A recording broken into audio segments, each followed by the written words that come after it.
mendengarkan lanjutan kajian yang akan disampaikan oleh Ustaz Iril. Pada bila waktu dan tempat dipersilakan. Shallu ala Nabi sallallahu ala Muhammad. Bismillahirrahmanirrahim. Assalamualaikum warahmatullahi wabarakatuh.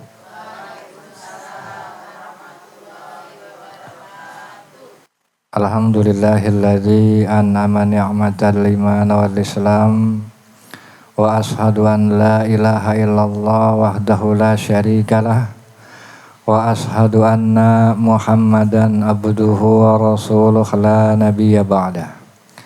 Allahumma salli wa sallim wa barik ala sayyidina Muhammadin wa ala alihi wa sahbihi ajma'in, amma ba'du.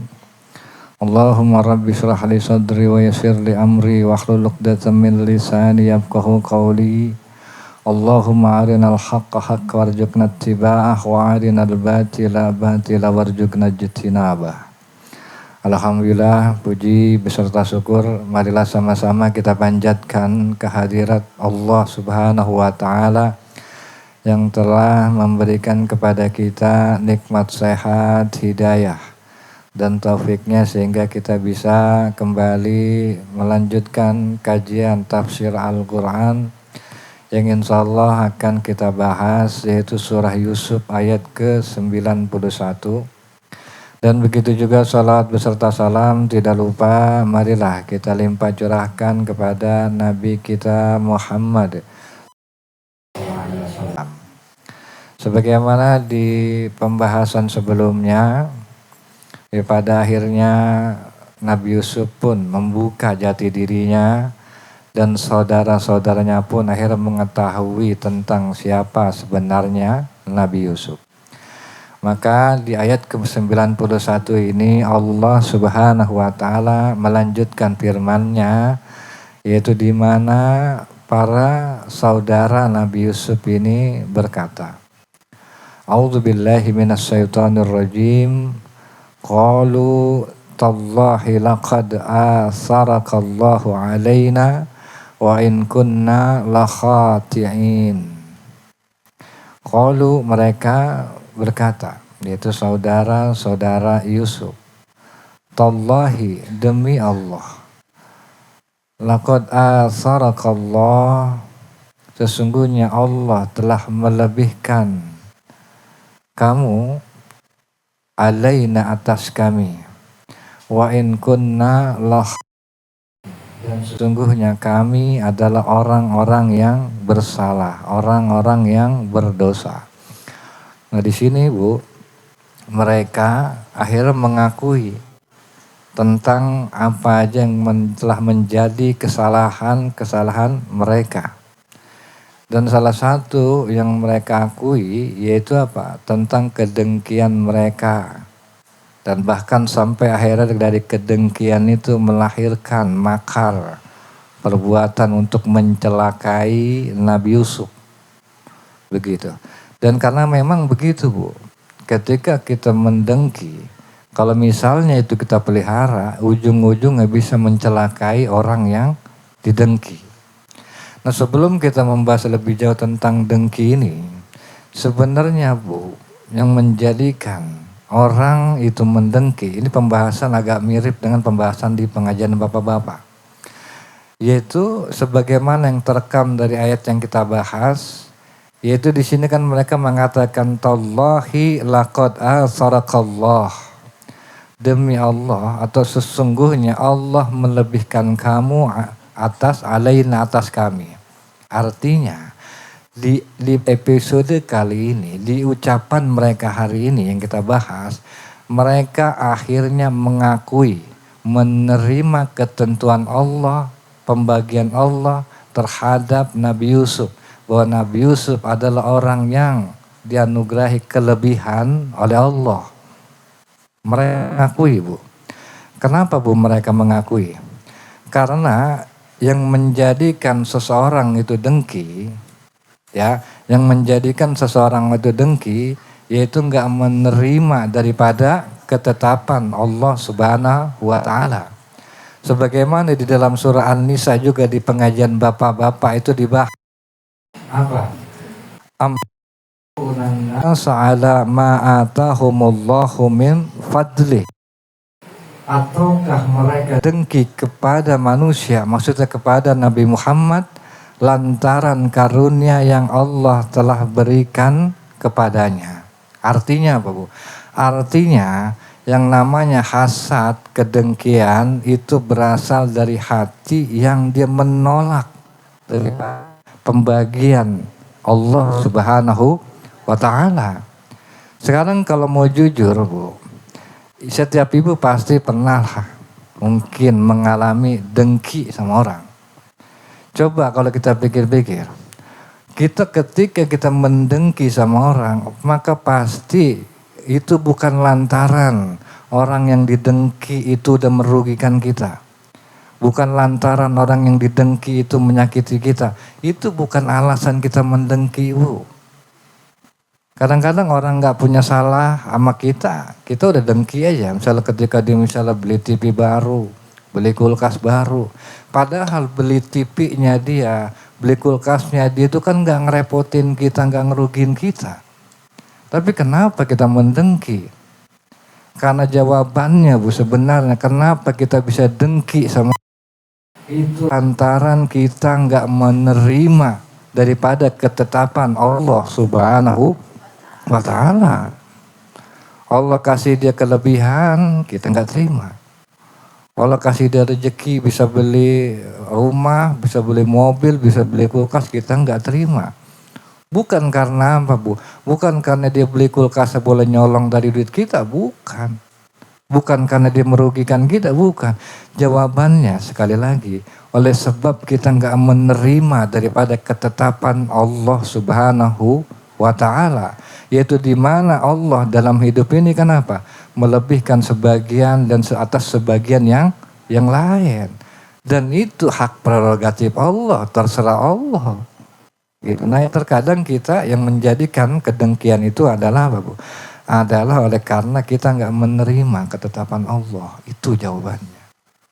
Jadi sekali lagi, kalau ibu mau berpikir dengki, maka ibu harus introspeksi diri. Ini kan udah ketetapan Allah.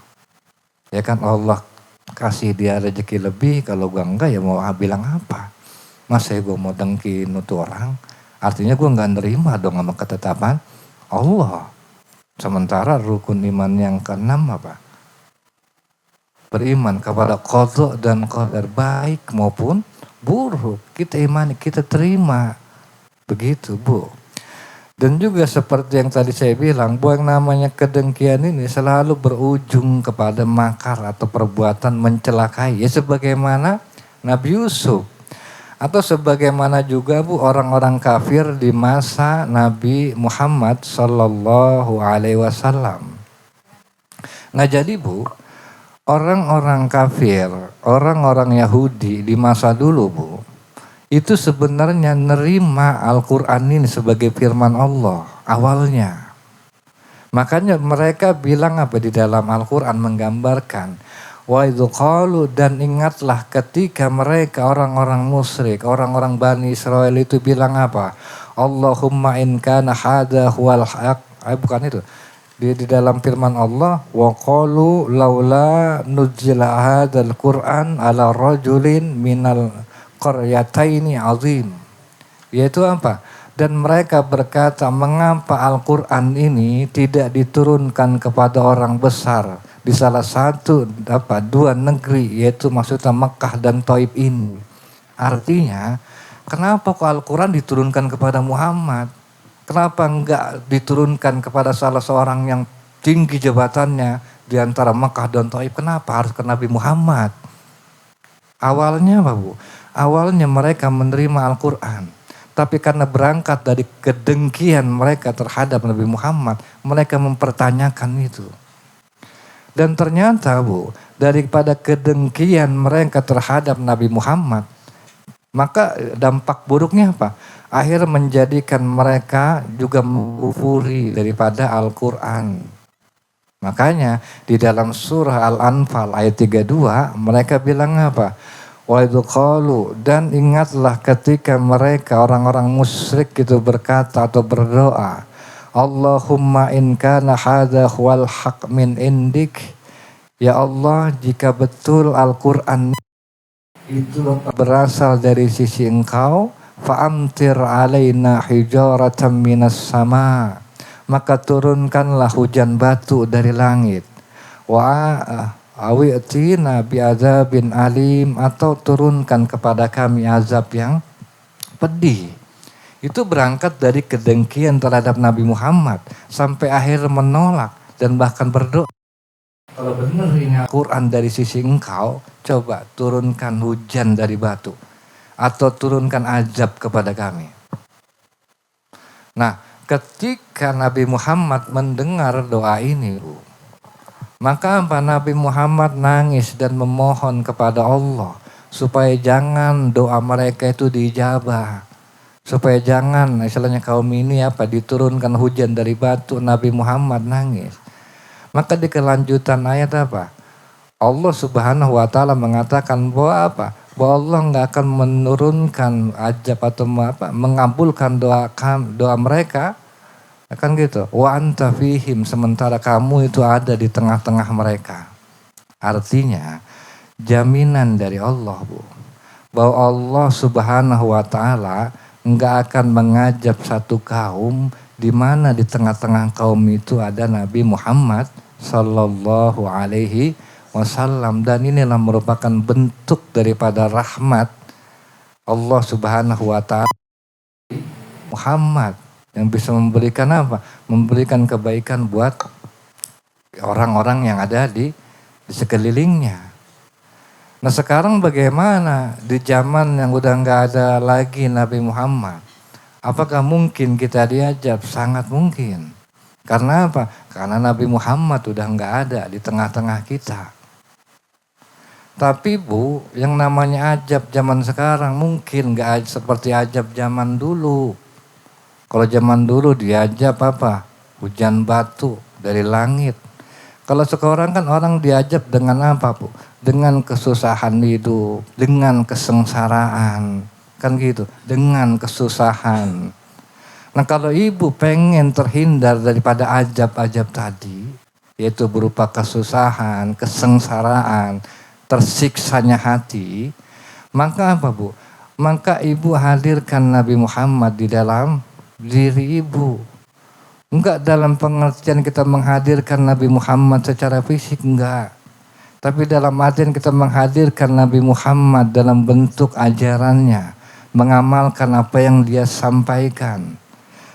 Adakah kita punya hati misalnya seperti hati Nabi Muhammad yang enggak pernah mendengki sama saudara, yang enggak pernah membenci sama keluarga, yang bersih hatinya terhadap orang lain? Punya enggak kita hati seperti hati Nabi Muhammad? Kalau misalnya nggak ada, wajar hidup ibu susah. Kenapa, Bu? Kerjanya ngedengki, benci sama orang. Sehingga ibu diajab dengan apa?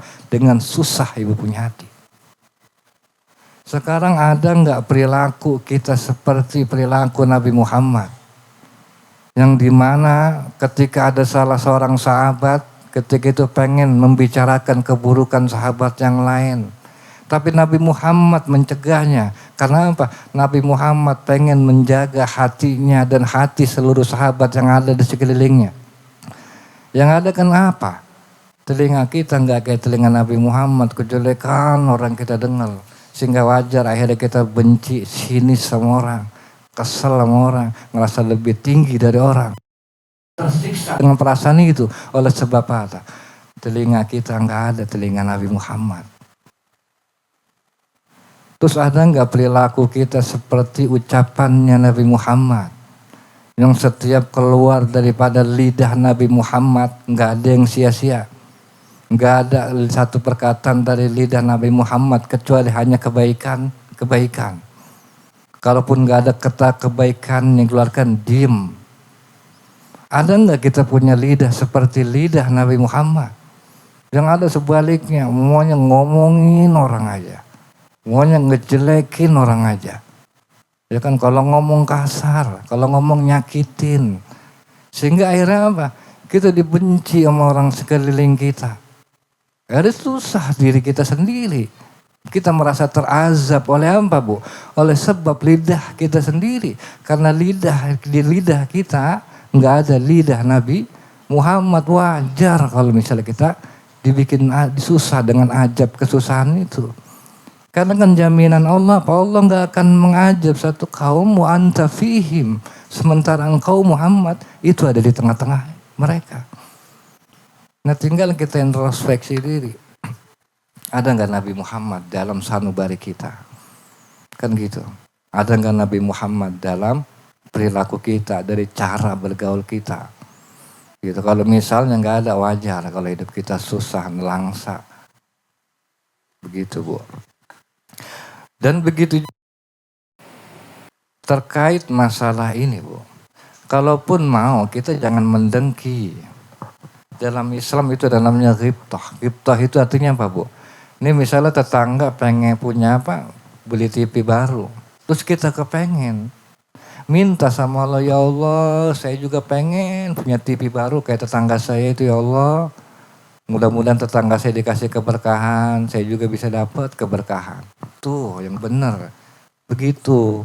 Kalau misalnya kita punya kepengen, apa yang punya tetangga.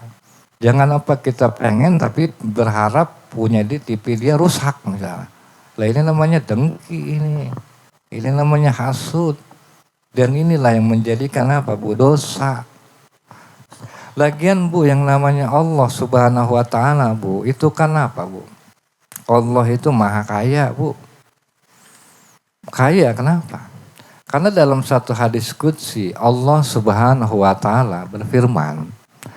Jadi Allah berfirman begini, Bu, dalam hadis qudsi yang disampaikan oleh Nabi Muhammad. Wahai hamba-hambaku, seandainya orang pertama kalian dan orang terakhir kalian, manusia kalian dan jin kalian semua berdiri di satu tempat lalu meminta kepadaku dan aku pun memberikan kepada setiap orang apa yang dia pinta, maka itu tidak apa yang ada di sisiku sedikit pun kecuali seperti berkurangnya air laut karena jarum yang dicelupkan ke dalamnya. Nah jadi Bu, kalau kata Allah, seandainya nih seluruh manusia dari zaman Nabi Adam sampai akhir zaman, baik dari kalangan manusia maupun jin, meminta kepada Allah atas semua permintaan mereka, terus itu Bu permintaan dikabulin sama Allah. Kalau kata Allah, itu nggak akan mengurangi sedikit pun yang ada di sisiku. Kecuali ibarat seperti apa, Bu? Seperti jarum yang dicelupkan ke laut. Kan itu ketika jarum dicelupin ke air itu nempel, Bu. Cuma setetes paling. Nah itulah yang ada di sisi Allah itu lautannya.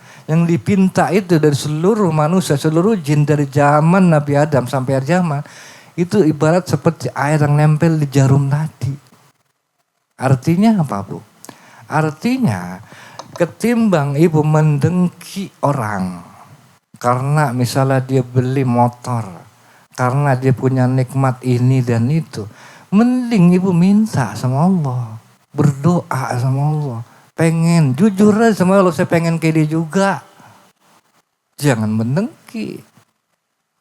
Tapi yang terpenting, Bu, selain berdoa ya usaha lah, kan begitu.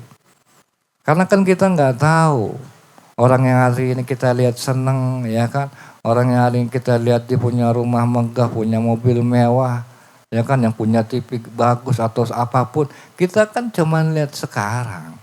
Kita nggak lihat bagaimana perjuangan dia, ya kan, bagaimana dia mempertaruhkan hidup dia sehingga dia mendapatkan seperti yang sekarang, entah melalui jalur istilahnya pendekatan terhadap Tuhan atau jalur dia memang usahanya maksimal, kita kan nggak tahu. Nah kita pun juga harus begitu, selain berdoa ya udah maksimalin usaha. Ketimbang kita mendengki orang, ya kan, ketimbang kita hasut sama orang, minta aja sama Allah. Pasti Allah ijabah. Begitu, Bu. Dan juga di sini kan di dalam ayat apa di dalam ayat ini dikatakan kan apa? Qalu tallahi laqad asarakallahu alaina wa in kunna la khatiin. Nah, di sini kan ada kata khatiin. Nah, khatiin ini berbeda dengan muhtiin. Nah, kalau khatiin ini Bu, artinya apa? Mereka ketika melakukan kesalahan sadar itu kesalahan. Sebagaimana ucapan Al-Aziz dulu kepada istrinya yang dulu menggoda Yusuf, dibilang apa? Wastaghfiri lidzambika innaki kunti minal khati'in. Mohon ampunlah atas dosamu, sesungguhnya engkau termasuk orang yang bersalah. Artinya minal khati'in itu yaitu kesalahan dilakukan dengan secara sadar. Dan begitu pun yang dilakukan saudara-saudara Yusuf. Dia mengakui bahwa itu kesalahan dilakukan dengan sadar. Sementara muhtiin Bu adalah orang yang salah karena berangkat dari ketidaktahuan. Berangkat daripada kehilapan gitu. Itu disebut daripada muhtiin di situ. Dan juga yang selanjutnya Allah Subhanahu wa taala berfirman dalam hal ini, yaitu Nabi Yusuf berkata, qala la tasriba alaikumul yaum yaghfirullahu lakum wa huwa arhamur rahimin. Qala berkata Yusuf, la tasribu alaikum, tidak ada celaan atas kamu al yaum hari ini. Yaghfirullahu lakum, semoga Allah mengampuni kamu, wa huwa arhamur rahimin, karena Dia Allah sesungguhnya itu Maha Pengasih, Maha Penyayang. Nah, jadi Bu, di sini kan dikatakan la tasriba, tidak ada celaan. Jadi tasrib ini Bu, celaan atau teguran keras yang menyakitkan. Nah, kata tasrif ini itu Bu diambil dari akar kata sarbu, yaitu artinya lemak tebal yang terdapat di sekitar usus ketika menyembelih hewan. Nah, jika hewan itu gemuk dan sehat, maka lemaknya itu akan tampak tebal di usus. Namun kalau misalnya itu dia kurus, enggak terpelihara dengan baik, itu kambing, maka lemak itu akan mencair dan lenyap sehingga usus itu tampak kurus kering. Nah, jadi kata tasrif di sini, celaan keras, itu diibaratkan seperti celaan yang mencairkan daging seseorang yang membuat darahnya hampir keluar saking sakitnya. Nah, jadi Bu, dalam konteks sosial kata tasrif itu bukan lagi Bu, dia itu mencela dengan nada merendahkan. Yang misalnya dasar, penjahat lo, gak tahu diri, udah susah. Nah, itu pertama, yaitu bernada mencela dengan nada merendahkan. Tapi Nabi Yusuf mengatakan apa? La tasrif, gak ada celaan. Atau juga tasrif ini mengungkit-ungkit kesalahan orang di masa lalu. Nabi Yusuf juga mengatakan, lu kan dulu udah nyelakain gua. Lu udah dulu memisahkan gua sama bapak gua. Nabi Yusuf gak bilang begitu. Karena dalam hal ini Nabi Yusuf mengatakan la tasrif. Tidak ada celaan. Atau juga tasrif ini bermakna menghancurkan mental orang yang ditegur. Sekarang dulu lu udah mencelakai gua, sekarang lu gue jeblosin ke penjara. Gue siksa nanti lu di penjara. Kan itu menghancurkan mental. Nah, itu bermakna tasrif juga. Tapi sekali lagi Nabi Yusuf gak melakukan itu.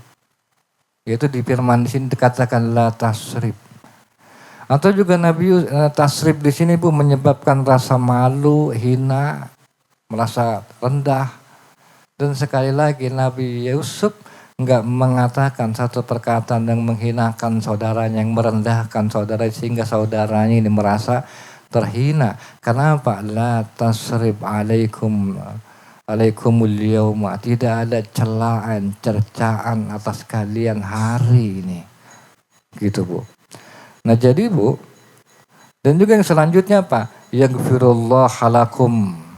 Dan mudah-mudahan Allah Subhanahu wa taala mengampuni kamu. Nah, yang jadi pertanyaan, kenapa Nabi Yusuf meminta ampunan? Padahal mereka mungkin sudah bertaubat dan memohon ampun kepada Allah. Kan begitu.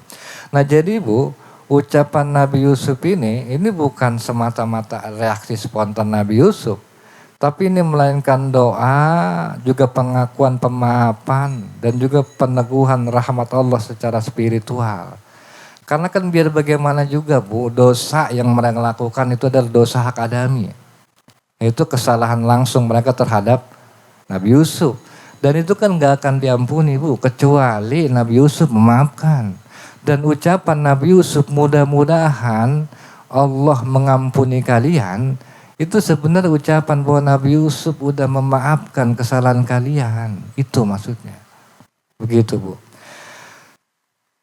Dan juga di sini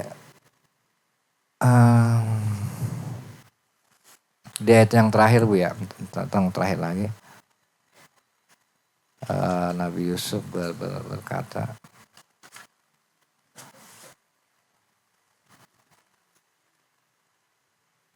nah jadi Bu, ada pelajaran yang kita bisa ambil di ayat yang ini, yaitu doa untuk kesempurnaan ampunan. Jadi Nabi Yusuf itu Bu, sekali lagi, mendoakan ampunan tujuannya apa? Untuk supaya pengampunan mereka itu disempurnakan oleh Allah, karena biar bagaimanapun di situ mereka melakukan kesalahan hak adami. Dan juga yang kedua, ungkapan maaf sejati itu apa Bu? Yaitu tanpa celaan, tanpa syarat. Yang jelas Nabi Yusuf ketika itu sudah memberikan maaf dengan tanpa dihina, dengan tanpa direndahkan. Dan juga yang ketiga, yaitu meneladani sifat Allah, yaitu Ar-Rahman, Ar-Rahim. Jadi dengan menyatakan dan dialah yang maha pengasih, maha penyayang, sebenarnya Bu, Nabi Yusuf itu mengarahkan kepada semuanya itu kepada Allah. Bahwa ampunan sejatinya bukan dari dia. Ya kan gitu. Bahwa yang namanya rahmat, kebaikan sejatinya bukan dari dia.